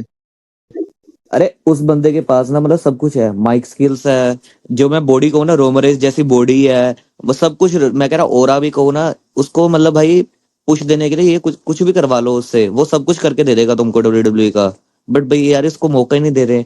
इस टाइम टॉप पे कोडी है, और ये जब तक कोडी को कोई डीथ्रोन ना कर देना, और कोडी मैं इतना बता देता हूँ, जब भी डीथ्रोन हुआ पक्का हील बनेगा। हाँ ये तो बात सही है। वैसे कोडी जो है ना, मैं जब भी डिथरोन होगा हील तो बन जाएगा, लेकिन इतना मुझे पता है कि सेथ रोलिंस जो है क्राउन जो में जीतने वाला है, और रोमन रेंज जो है वो मैच के बाद ही आपको देखने को मिलेगा। वो आएगा जरूर इस मैच के अंदर, बट वो मैच के बाद धज्जियां एक उड़ाएंगे। मैच एक मैच बहुत जल्दी कौन आने सा? वाला है, कोडी वर्सेस रैंडी। कोडी वर्सेस रैंडी। वैसे हाँ ये बात तो है, लेकिन भाई ये मैच जो है इसके अंदर हमें हमेशा की तरह देखने को मिलेगा जो रैंडी ऑर्टन कभी जीतने को नहीं मिल सकता है। हाँ ठीक है, डब्ल्यूडब्ल्यू कब नहीं नहीं से नहीं, स्पॉइलर दे दिया है। इस मैच हाँ हाँ इस मैच में ना मतलब ये है, हमें हील कोडी को देखने को मिल सकता है हाँ। कि कोडी और रैंडी जैसे दोस्त है ना, हम्म। इस मैच के अंदर हमें देखने को मिलेगा कि कोडी कुछ ना कुछ चीट करे या कुछ करे रैंडी को हराने के लिए, और उसकी वजह से आगे जाके ये मतलब जो भी है लाइन, स्टोरी लाइन के हिसाब से कोडी हील बन जाए। हाँ ये बात तो है वैसे। लेकिन देखो रेसलमेनिया 40 में हमें देखने को मिलता है कि जो रैंडी ऑर्टन है, जब सारे यंग सेलिब्रेट कर देते हैं कोडी को जीत को, तो इधर जो रैंडी ऑर्टन है उनका ध्यान पता है ना किधर होता है? हाँ टाइटल उनका पर। टाइटल पे था। उसके बाद हमें सेगमेंट भी देखने को मिलता है जिसके अंदर फिर जो जो उधर क्या कहते हैं रैंडी ऑर्टन है, उनका ध्यान फिर उनकी तरफ टाइटल की तरफ होता है, वो टेढ़ी आंख से देख रहे होते हैं टाइटल को। लेकिन फिर भी डब्ल्यूडब्ल्यू ने जो है उनका रैंडी ऑर्टन को तब से ही फेस बनाया हुआ है, और वो फेस अब तक लेके इसलिए है क्योंकि डब्ल्यूडब्ल्यू जो है उनको सीधा हील टर्न कराएगी कोडी रोड्स के लिए गेम। कोडी रोड्स के लिए मेरी प्रेडिक्शन ये है, अगले साल रेसलमेनिया में हील कोडी हाँ वर्सेस सीएम पंक। हील कोडी वर्सेस सीएम, मगर यही भाई ये मैच बहुत बेकार है, मुझे नहीं लगता कि ऐसा कुछ देखने को मिल सकता है। मुझे तो ये लग रहा है कि जो रैंडी ऑर्टन है वो उनका जो हील टर्न है डब्ल्यूडब्ल्यू करवाएगी कोडी रोड्स के अगेंस्ट, लेकिन उस मैच के अंदर रैंडी ऑर्टन ही हारेंगे, बट उनका उधर से जो हील्ड है ना, इतनी टाइम से हम उनको फेस देख रहे हैं जो हजम नहीं हो रहा देख के, क्योंकि भाई वो शुरू से उनका जो करेक्टर है ना वो हील वाला ही है। और यानी कि रोमा रेंज से ठीक है, रोमा रेंज जो वो 4 साल तक रहे, लेकिन रैंडी ऑर्टन काफी अरसे तक हील रहे, यानी कि और एकदम से उनके फेस में कन्वर्ट हो जाना और काफी देर तक रहना, वो ना जरा हजम नहीं हो रहा, डाइजेस्ट नहीं हो रहा। तो मुझे लगता है कि जो रैंडी ऑर्टन है वो सीधा जो हील टर्न करेगा, तो जिस बंदे पे करेगा वो बंदा है कोडी रोड्स। फिलहाल के लिए तो कोडी रोड्स जो है उसका मेरे को मतलब फ्यूचर समझ ही नहीं आ रहा, क्योंकि अगर अगर अभी ये रैंडी के साथ मैच, क्योंकि ड्रू मैकिंटायर को हरा दिया उसने, हाँ हाँ उसके बाद अब उसको सेथ के साथ घुसा दिया। हाँ अब ये है सेथ के हाँ। बाद स्टोरी, सेथ के साथ जब खत्म होगा उसके बाद ये दोबारा से ड्रू मैकिंटायर के साथ करेंगे या फिर रैंडी आएगा इस स्टोरी में, वो मुझे देखना है। मुझे तो लगता है कि भाई रैंडी ऑर्टन ही आएगा, क्योंकि ड्रू मैकिंटायर जो ना अभी उनका वैसे इतना बनता नहीं है, रैंडी ऑर्टन को ज्यादा बनता है, क्योंकि उनकी जो स्टोरी है उन्होंने हाँ, रेसलमेनिया 40 से स्टार्ट कर दी थी। और उन्होंने देखो ना, मैकिंटायर अभी अभी जस्ट टाइटल मैच के लिए लड़ा है, उसके बाद उसको दोबारा से फिर से मिड कार्ड में ले आके जेकब फाटू से लड़वा रहे हैं। हाँ वैसे ये बात है। मतलब ये ना इन्होंने एकदम से ड्रू को बीच में हाइप दी कि भाई ड्रू को टाइटल के लिए लड़वा रहे हैं, और एकदम से जैसे ड्रू को हरवा के चलो भाई ड्रू वापस से मिड कार्ड में आ जाओ। भाई सही बताओ ना, मुझे तो मिल ही नहीं रहा। पूछोगे नहीं क्या? आ, क्या नहीं मिल रहा? ड्रू मैकिंटायर के अंदर इंटरेस्ट, सही बताऊं तो मजाक से हट गया, ड्रू मैकिंटायर के अंदर मुझे कोई इंटरेस्ट मिल ही नहीं रहा। अब यार देखो रॉयल रैम्बल में, यानी कि 2020 से पहले वो बंदा होता था जिसके वो टाइटल होता था, उस बंदे ने ब्रोक लेसनर को बीट किया उनके प्राइम में रॉयल रैम्बल के अंदर। ठीक है ना, उन्होंने जिस वक्त हाँ पे जी। ब्रोक लेसनर जब अपने फुल प्राइम पे थे, उस वक्त पे उस बंदे ने रॉयल रैम्बल से आउट कराया और रॉयल रैम्बल को जीता हुआ भी है। और आप देख लो उस बंदे को। ये चीजें तो बहुत सारे रेसलर के साथ हुई हैं, आपने देखा होगा कोविड से पहले का मिज हम्म। और कोविड के बाद का अबे मिज। कोविड के बादल में तो बिल्कुल ही मजाक बन के रह गया। आपको पता होगा कोविड से और पहले आपको मिज पता का है, और बात इंटरकॉन्टिनेंटल सुनो, किसके साथ? आपको पता है सबके पीछे किसका कसूर है, किसका फॉल्ट है सबके पीछे? ऑब्वियस है, ट्रिपल जाहिर एच। सी बात है भाई, इस बंदे ने स्टोरी लाइन का बिगाड़ करके रख दिया। और सब जो सबसे मुझे हजम बात नहीं है ना, अब रोमा रेंस को देख लो, ठीक है उनको कुछ मिल रहा है, उनके हिसाब से मिल रहा है, अभी भी रोमा रेंस बिल्कुल स्टैब्लिश है, कंपनी के फेस है।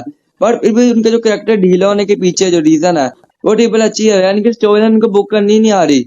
मैंने अपनी पिछली वीडियो में, प्रीवियस वीडियो में एक न्यूज दी थी जिसके अंदर मैंने बताया था कि जो ट्रिपल एच है उनका ये कहना है कि मुझे कोई बंदा बुक करने वाला होना चाहिए, यानी कि उनको कोई बंदा ऐसा हो कि जो उनको गाइड करे, उनका अपना क्लाइंट, ना कि उनकी हाँ में हाँ मिलाए, बल्कि उनको यानी कि एडवाइस करे। ठीक है, इनकी बात काफी अच्छी है, एडवाइस लेने में कोई बुरी बात नहीं है, सजेशन लेने में किसी का कोई बुरी बात नहीं है, लेकिन आपको इतना वक्त हो गया डब्ल्यूडब्ल्यू के अंदर, इतना एक्सपीरियंस, उसके बावजूद भी आप कह रहे हो कि कोई बंदा ऐसा होना चाहिए जो कि आपको गाइडेंस दे, तो आपको फिर सीई क्यों बनाया डब्ल्यूडब्ल्यू का?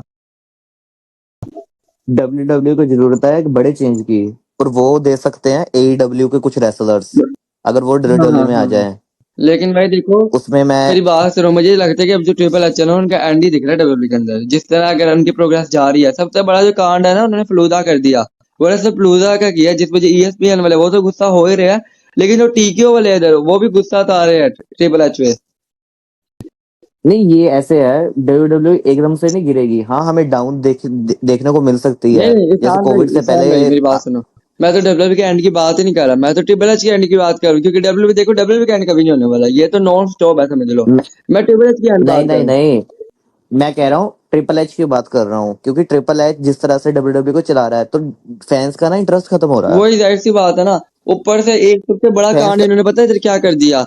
आपने नेटफ्लिक्स से वो डॉक्यूमेंट्री देखी है अनरियल के नाम से? हाँ उसके हाँ जरा आपने हाँ। स्पॉयलर्स वगैरह देखे होंगे, क्योंकि वो डॉक्यूमेंट्री तो पूरी मैंने भी नहीं देखी, बस मैंने जस्ट उसके ना स्किप कर करके थोड़ा देखा है। तो उसके अंदर मैंने पूरी वैसे वो अपनी वीडियो में बताई भी, अनरियल को एक्सप्लेन किया हुआ, बट ये जो सबसे बड़ी डॉक्यूमेंट्री है ये पूरी जड़ है, यानी कि आपने बिजनेस को रिवील कर दिया। जो विंस मैकमैन है वो डिसीजन के बिल्कुल खिलाफ थे डॉक्यूमेंट्री के, जो इतने सालों से, यानी कि ठीक है यार सबको पता, आपको पता डब्ल्यू स्क्रिप्टेड है, मुझे पता है ये स्क्रिप्टेड प्लेटफॉर्म है, बट यानी कि आपने जो रही बची कसर रहती थी वो भी आपने पूरी कर दी। अब डब्ल्यू ना ट्रिपल एच के अंडर सिर्फ मनी मेकिंग की साइड जा रहा है। अगर जैसे सही कह इनको रहे हो दिखता बिल्कुल। है ना कि कि, कि अगर हमको पैसा हाँ बनाना हाँ है तो इस वाले में अंडरटेकर बुला लो, इस वाले में ब्रोक लेसनर बुला लो, हाँ तो ये बुला लेते हैं बिना किसी कंसेप्ट के।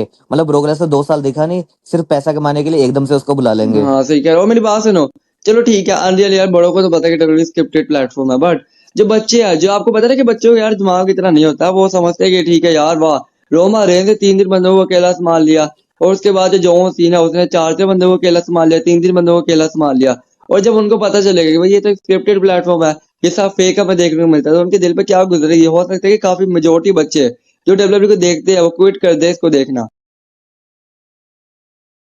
ये तो सर ऐसे है, स्टार्टिंग में जब मैंने स्टार्ट किया था मैं मेरे को भी ऐसे लगता था। हाँ ये तो भाई सही बात है, फैक्ट है ये तो।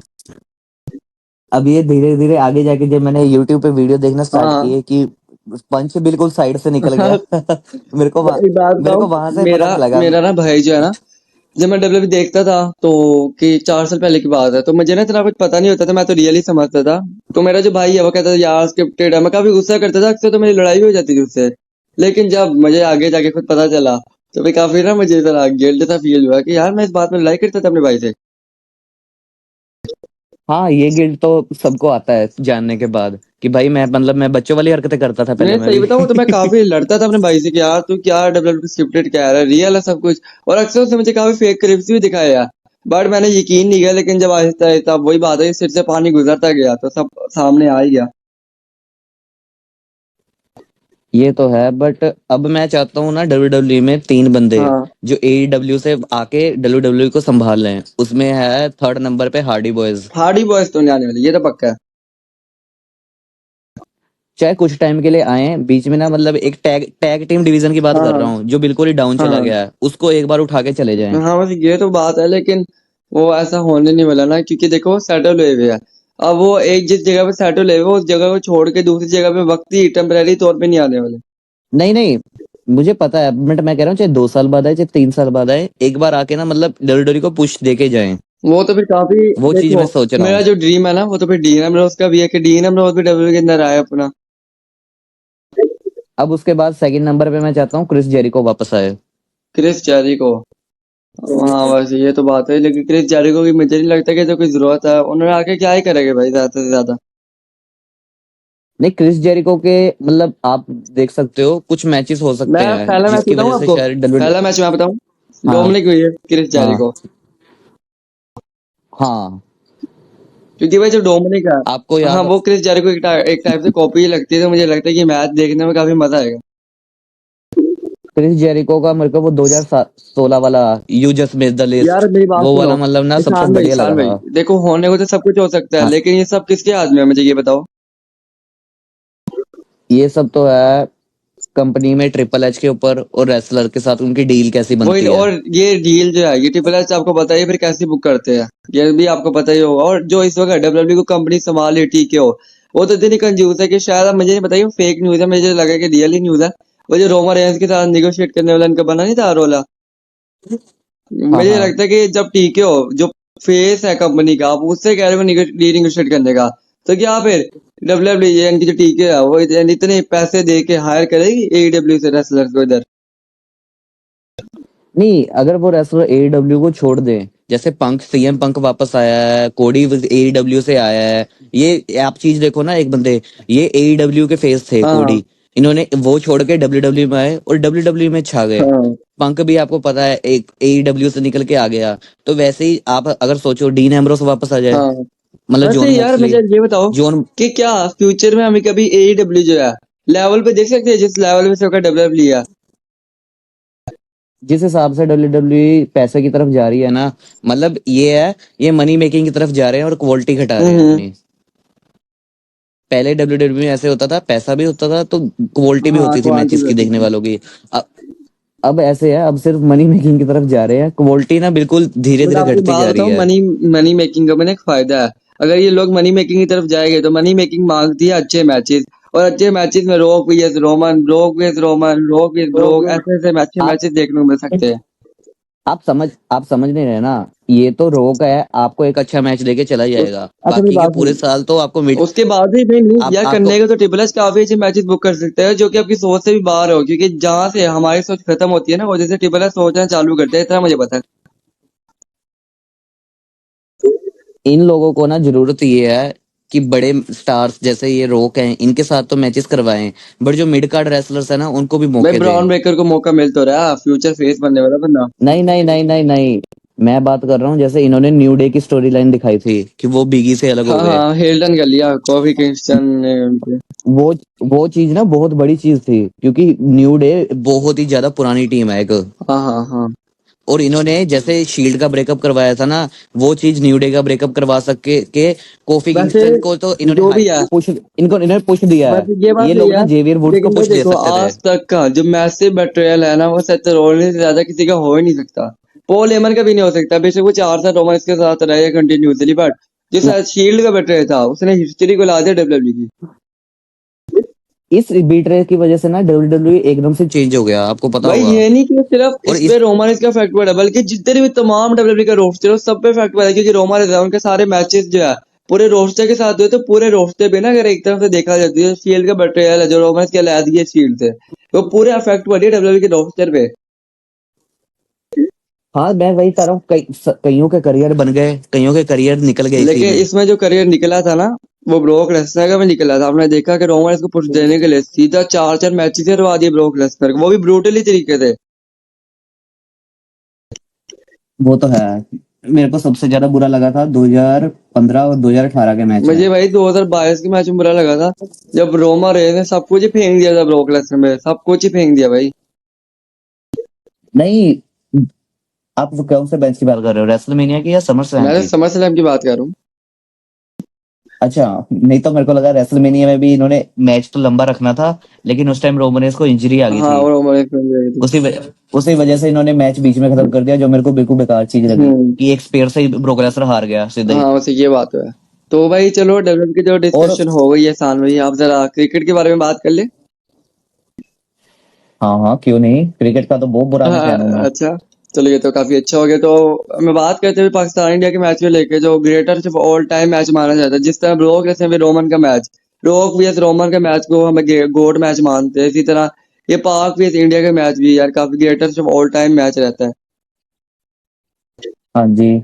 अच्छा आप ये बताओ, मैं आपसे ये पूछूंगा कि यार इस बार जो पाकिस्तान है, उनके जो जो हमारे ओपनर्स थे पाकिस्तान के, साहिबजादा फरहान और जो उस तरफ थे दूसरे ओपनर, तो वो जो ओपनर वो टिके रहे, लेकिन जैसे ही ओपनर आउट हुए तो सारी टीम पे प्रेशर क्यों आ गया? उसके बाद टक के बाद यानी कि सीधा ही एक पे एक आउट, वो क्या चक्कर है?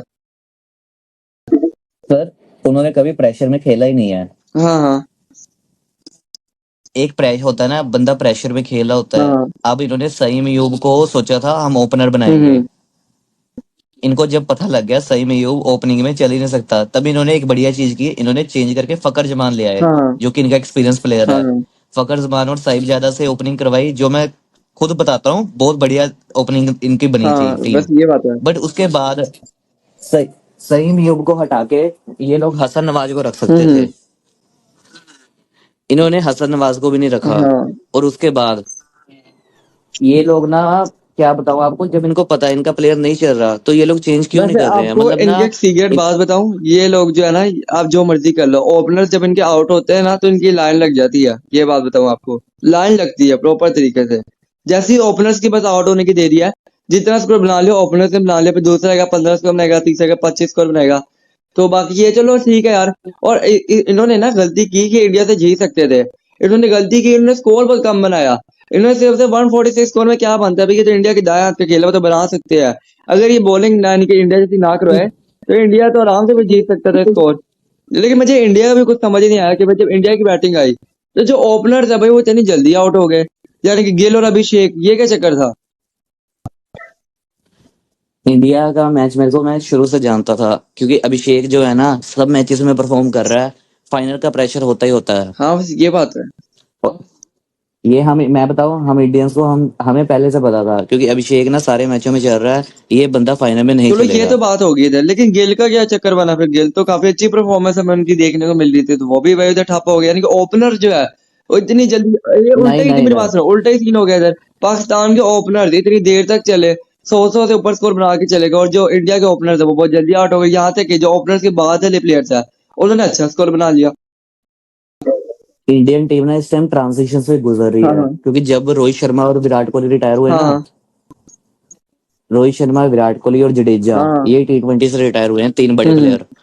उसके बाद इनको नंबर 3 का प्लेयर अभी तक मिला नहीं है हम्म। जो विराट कोहली की जगह ले ले। नहीं, रोहित शर्मा तो जो है ना, नंबर मेरी बात सुनो, जो रोहित शर्मा है वो तो कब के यानी कि रिटायर हो चुके हुए थे।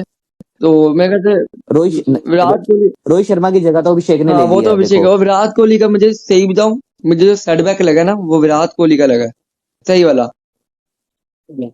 विराट कोहली की जगह ना अभी तक बन ही नहीं पा रही है, मतलब उसकी जगह कौन लेगा ना, तो टेस्ट में अभी तक ऐसा कोई मिला है कि जो आपको एक नंबर बात 3 पे बताऊं, पक्का इंडिया के रहे। ये 3 greatest batters of all time है ना, ये विराट कोहली, MS धोनी और ये रोहित शर्मा, सही बताऊं। आप भूल गए भाई एक बंदे को, कौन सा बंदा? सचिन तेंदुलकर। हाँ ये भी बात है, लेकिन यार जो भी है कि 3 लेजेंड मुझे वैसे ही लगते हैं सचिन के कंपैरिजन में, क्योंकि इनका जो ऑरा है ना वो अलग फील होता है यार। ये इन लोगों के होते हुए लगता नहीं कि ये लोग हार जाएंगे मैच के अंदर। ये बंदे ना ऐसे बंदे हैं, मतलब जो जब तक फील्ड पे खड़े हम्म हैं ना, तो पाकिस्तान या कोई भी टीम अगर विराट कोहली बैटिंग पे हम्म। है तो वो ये नहीं सोच सकता भाई हम जीत हाँ। जाएंगे।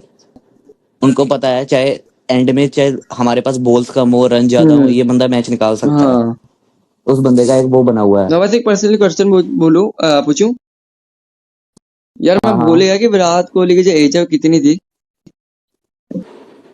विराट कोहली की एज मेरे हिसाब से 36 और है। ये बाबर आजम और रिजवान से क्या विराट कोहली बड़े हैं?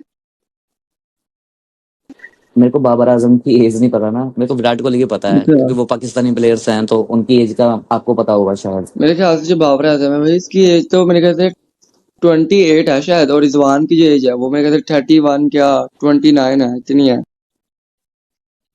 रिजवान और बाबर को तो मेरे को समझ ही नहीं आया इन्होंने एशिया कप से निकाला क्यों। मैं बताऊं आपको इनको क्यों एशिया कप से निकाला गया। हाँ क्योंकि जी। अगर ये होते ना कि ये जो पाकिस्तान एंड के जो फिर भी चांसेस बन रहे थे, जो 3 रन से इंडिया जीता ना, तो एंड में पाकिस्तान जीत सकता था। लेकिन वो फिर भी तो चांसेस क्रिएट हो गए ना। लेकिन अगर ये दोनों होते तो बिल्कुल ही भूल जाते कि दोनों जीते, क्योंकि भाई इन दोनों के ना, देखो, पाकिस्तान में ना प्रोपोगेंडा है, ठीक है। मैं खुद एक पाकिस्तानी हूँ, लेकिन मैं पाकिस्तान के खिलाफ नहीं बोल रहा। मेरे कहने का मतलब है जो पाकिस्तान है ना उसमें एक प्रोपोगेंडा है। इसमें प्रमोशन की जा रही है बहुत, यानी कि जो जैसे ट्रिपल H है ना, उन्होंने रेफरल्स का एक प्रोडक्ट बना लिया, ठीक है ना। इसी तरह हाँ पाकिस्तान है ना, बाबर आजम जी जितने भी बड़े क्रिकेटर्स हैं, इनको एक प्रोडक्ट बना लिया है। आप जहां भी बाहर निकलो ना पाकिस्तान में, आपको हर जगह बाबर आजम की पिक्चर नजर आएगी। हर एड में पाकिस्तान के बाबर आजम नजर आ रहा होगा, क्या तो आपको नसीम शाह नजर आ रहा होगा। हम्म। अब जो पाकिस्तान है ना, उन्होंने इसको प्रोडक्ट बना लिया है, और जो इनका सारा फोकस है वो जाता है प्रमोशन की तरफ, और इनका क्रिकेट से ध्यान हट जाता है फिर। सर ऐसे है, पाकिस्तान की टीम को बहुत मतलब ना अभी जरूरत है कि वो कुछ चेंज करें अपनी टीम में, बहुत बड़ा चेंज हाँ। करें। क्योंकि जिस जिस हिसाब से आप ये बताओ ना, आईसीसी जब भी कोई टूर्नामेंट हम्म। होता है, टूर्नामेंट में जाके ये टीम बिखर जाती है। हाँ। वैसे ये पिछले वैसे साल ये बात है कि, पिछले साल जब मेरी बात सुनो, वैसे क्या कहते हैं ईशान भाई, ये बात है कि जो पाकिस्तान है वो जीत सकता था एंड में जाकर, लेकिन हारिस रऊफ ने ना पूरा बेड़ा जग कर दिया इस मैच का। उन्होंने 39 रन गिन के दिए इंडिया को। अगर शायद वो उनके 8 रन ना देते तो क्या वो मैच ये जीत सकते थे? अरे सर एक चीज बताओ, जब आपको पता है आपकी टीम में बॉलिंग में मोहम्मद नवाज स्पिनर हाँ है, हाँ। उसने एक ओवर कराया और रन भी नहीं खाए हम्म। हैं, इसका मतलब है कि बंदा सही बॉलिंग करवा रहा हाँ। है।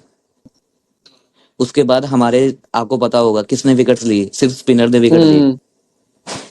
4 कुलदीप ने, 2 अक्षर ने, 2 वरुण ने, 1 बुमराह ने वो हैरिस रऊफ की ली हाँ। थी। मतलब साफ सी बात है कौन चल रहा था, स्पिनर चल रहे थे। जाहिर सी बात है। तो तो ये लोग अपनी पेस पे क्यों गए। बस भाई, और इन्होंने सबसे गलत डिसीजन पता है इनका क्या था, जिस वजह से ये मैच हारे। इनका गलत डिसीजन बताऊं आपको। एंड में हाँ इन लोगों ने हारिस राउफ को ओवर दे दिया। जब हारिस राउफ को ओवर मिला ना, मैं समझ गया भाई अब इंडिया जीत गया। मैंने तो बल्कि कंग्रेट्स भी बोल नहीं दिया था नहीं, इंडिया को कि भाई ये मुबारक हो, आप लोग एशिया कप जीते। हैरिस रऊफ को ऐसे है ना, स्टार्टिंग में ये लोग दिखा सकते थे कि भाई कुछ स्विंग मिल रही है, हाँ। फास्ट बॉलर है कुछ, उस वजह से शायद इनको जब इनको पता है स्टार्टिंग में रन पड़ हम्म। गए, भाई बंदा नहीं चल रहा। अब इंडिया के पास आपको पता होगा हार्दिक नहीं खेला हाँ। था, तब इन्होंने दुबे से बॉलिंग करवाई। हम्म और आपको मैं जब से क्रिकेट देख रहा हूँ, दुबे को मैंने बॉलिंग कराते हम्म। अभी पिछले साल से देख रहा हूँ बॉलिंग कराते हुए। उसके अलावा वो सिर्फ डोमेस्टिक क्रिकेट होता है हाँ ना हाँ। जो, डोमेस्टिक में ही उसने थोड़ी बहुत बॉलिंग कराई होगी, इंटरनेशनल मैचेस में या आईपीएल में बहुत, आईपीएल में तो कभी बॉलिंग अच्छा। करवाई नहीं, इंटरनेशनल मैचेस में अभी पिछले साल से थोड़ी बहुत बॉलिंग हम्म। करानी शुरू की है उसने। लेकिन ये बात है कि मेरी बात तो सुनो ये कि भाई देखो, वैसे आप ये बताओ कि आपके एक्सप्रेशन क्या थे जब एंड में 3 रन रह गए थे, कोई भी जीत सकता था, कुछ प्रिडिक्ट ही नहीं आया, तो आपके वैसे जरा वो होता है नहीं, दिल जरा ऊपर नीचे जा रहा था, वैसे क्या एक्सप्रेशन थे आपके इस वक्त? पर ऐसा है ना, हमें अपने प्लेयर्स पे भरोसा है, हम्म। अगर इनको नहीं आता वहां पे अक्षर अक्षर पटेल आ जाता, मुझे तब भी पता था भाई मैच नहीं जीत नहीं, जाएंगे। उधर पता क्या था, प्रेशर बिल्ड हो गया हुआ था हारिस रऊफ पे भी, और उस वक्त किसी यानी कि बैटिंग चल रही थी। हैरिस रऊफ ने प्रेशर बनाया था जब लास्ट ओवर में 10 रन चाहिए हाँ थे। वो काफी ना, लेकिन जब वो सिक्सर पड़ गया ना, उधर से काफी प्रेशर रिलीज हो गया इंडिया पे। जब सिक्स पड़ा मैं तभी समझ गया था, मैं कहा अब तो भाई जो मर्जी कर लो, अब नहीं पाकिस्तान जीतती। हाँ लेकिन वैसे जो भी है काफी अच्छा मैच देखने को मिला, लेकिन मेरी ओपिनियन फिर भी ये थी कि अगर पाकिस्तान थोड़ा सा हाई स्कोर बना लेता तो शायद इंडिया के लिए जो जीतना मुश्किल हो सकता था सर। लेकिन फिर भी काफी अच्छी सर परफॉर्मेंस देखने को मिली इंडिया की तरफ से, काफी अच्छा मैच जो उन्होंने डिलीवर कर दिया हमें। लेकिन जो भी भाई इस मैच से जो सर है ना, काफी पैसे मिलते हैं, क्या कहते हैं, आईपीएल और आरसीबी को, जो भी है सही बताऊं तो। इस मैच का ये है ना, इस मैचेस में टिकट ज्यादा बिकती हैं। वो टिकट्स बिकती है क्योंकि ये भाई देखो ना, पाकिस्तान और इंडिया के आपस में ना एक यानी कि टोटल यानी कि ब्रूटली राइवल था आपस में, जिस तरह ब्रोक और ओमन है ना, इस तरह पाकिस्तान और इंडिया की राइवलरी काफी देर तक चल रही है और शायद चलती रही, कभी खत्म नहीं हो सकती। वो तो मुश्किल है फिलहाल के लिए तो, जो इस साल हुआ है उसकी वजह से तो मेरे को बिल्कुल नहीं सही लगता। बात है भाई, ये तो कभी खत्म नहीं होने वाली इनकी। लेकिन आपको एक बात बताऊं, इसके पीछे भी प्रोपोगेंडा है। ये मोदी सरकार, ये आप देख रहे हो नवाज शरीफ को, ये सिर्फ और सिर्फ खुद को वोट दिलाने के लिए ना ऐसे करते हैं, आप मानोगे ना मानो। और हम पब्लिक, हम आम पब्लिक फंस देते हैं, पागल बना, हमारा चरिया बना देते हैं ये लोग। कि देखो, पाकिस्तान इंडिया की जंग में, और जो इमोशनल लोग होते हैं ना, जो देशभक्त होते हैं, यानी कि बहुत सारे कंट्री अंदर से प्यार करते हैं, किसी गलत चीज को भी नहीं देखते, तो वो समझते हैं कि देखो भाई, वाह हमारे मोदी सरकार ने इंडिया के खिलाफ ये कह दिया, हमारे नवाज शरीफ ने, शहबाज शरीफ ने ये कह दिया, तो वो ना फैन हो जाते हैं उस बंदे के और उसको वोट देते हैं। तो ये तो प्रोपोगेंडा खेला है एक टाइप से देखा जाए तो। ये चीज तो देखो हर देश में होती है, गवर्नमेंट कुछ ना कुछ हाँ। करती है। अब बात बात तो लोगों की है ना, वो सरकार की बातों में आ रहे हैं या उनका अपने दिमाग से सही सोच बात रहे है, हैं। क्योंकि देखो ना, अब जो लोग इसमें आ गए, काफी लोग आए, मैंने खुद देखे, मैंने अपनी आंखों से देखे, काफी लोग आए जिनके रिलेशन जो है मेरे साथ भी काफी यानी कि खराब हुए है। वो कहते हैं भाई ये पाकिस्तानियों से बात करना छोड़ो, तो मैंने काफी लोगों को अपनी आंखों से भी देखा है। लेकिन कुछ लोग ऐसे भी है जिनको पता है कि भाई पीछे का जो हिस्ट्री है वो क्या रह चुकी हुई है, तो उन पे कोई इफेक्ट ही नहीं पड़ा। नहीं ऐसे है ना, जब भी लास्ट इंडिया पाकिस्तान की वॉर हुई थी तो काफी मैंने देखा था, ट्रोल्स जो हुए थे ना, हाँ उस वजह से माहौल बिगड़ा हाँ, था। उस वक्त तो बहुत सही बात है, बिगड़ा था, ये बात तो है।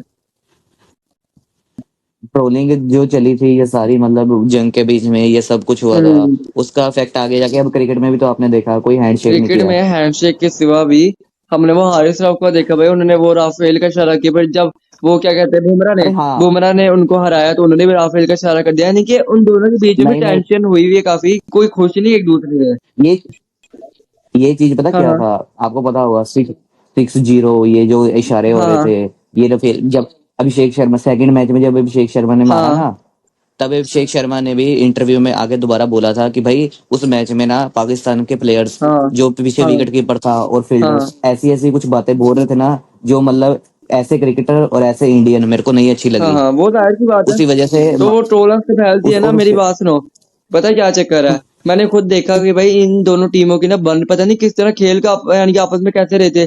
सही बताओ, अगर इधर पब्लिक ना मौजूद होती ना, कोई अथॉरिटी ना मौजूद होती, तो शायद ये लोग आपस में हाथापाई भी कर लेते, मजाक से हट के सीरियसली।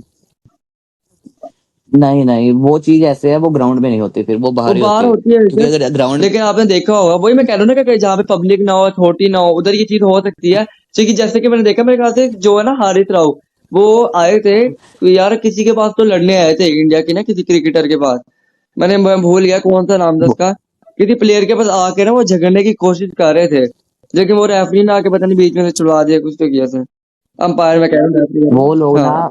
जब आपने फाइनल फाइनल में अभी तिलक ने परफॉर्म किया ना, हम्म। जब इंडिया के 3 आउट हाँ, हो गए थे, आपका विकेट कीपर कौन था पाकिस्तान हमारा का? विकेट कीपर, हमारा तो मेरे ख्याल से वो मेरे साथ शहीन शाह अफरीदी था।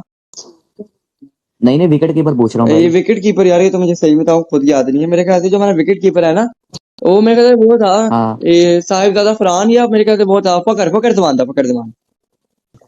हाँ, तो जब तिलक ने बताया था मैच के बाद कि जब वो बैटिंग कर रहा हम्म। था ना, 3 आउट हो गए थे, तब वो पीछे से विकेट कीपर उसको बोल रहा था कि भाई ये तो मुंबई का लड़का है, आईपीएल खेलता है, इसको क्या पता, इसको भी आउट करो, इसको ये करो। तिलक को बहुत मतलब फालतू बोला था उन्होंने। हाँ और आपने पूरे मैच में देखा होगा तिलक ने एक बार भी कुछ नहीं बोला उनको, ना गुस्सा बस। हुआ। पर जब मैच के बाद जीतने के बाद हम्म, सारा गुस्सा निकला ना वो बस यार। जब रिंकू ने हाँ बस क्या कर सकते हैं अब, ये देखो पंगे तो लेते हैं पाकिस्तान की टीम भी, अब इनको भी जोश करता है आपका जैसे वो इंडिया को भी था। आपका वो जो हाँ हाँ नहीं नहीं आपका वो जो फहीम अशरफ था, हाँ उसने भी मेरे को पता था जब वो 19th ओवर था, मैं कहा भाई इसके कुछ नहीं हुआ है क्रैम्प्स, हाँ ये ड्रामे करके ना मैच टाइम वेस्ट हाँ। कर रहा वो है। वो तो मुझे भी पता आखिरी है के भाई, वो 5 टाइम बॉल वेस्ट किया था, 100% वो टाइम वेस्ट किया था, ये तो मुझे भी वो पता है। वो पता क्या था, दुबे ने 6 मारा था तो दुबे का मोमेंटम तोड़ रहा हाँ था। वो तो मुझे पता है कि वो मोमेंटम तोड़ा था, वो तो 100% श्योर है, वो हर एक को ही पता था, और अंदर की बात बताऊं तो। और उसके बाद 2 बॉल खा ली गई, फिर दुबे कैच आउट भी हो गया। हाँ वो बात है। लेकिन देखो भाई जो भी है, मैं तो तो चाहता हूँ कि जो पाकिस्तान इंडिया की टीम है यार, वो वापस वहाँ पर एक दूसरे से सही बजे, अब जो कि पॉसिबल नहीं है। लेकिन जैसे पहले नहीं रिलेशन होते थे भाई, गले मिलते थे, हाथ मिलाते थे, अब यार वो वापस से चीज आ जाए ना, काफी अच्छा हो जाएगा।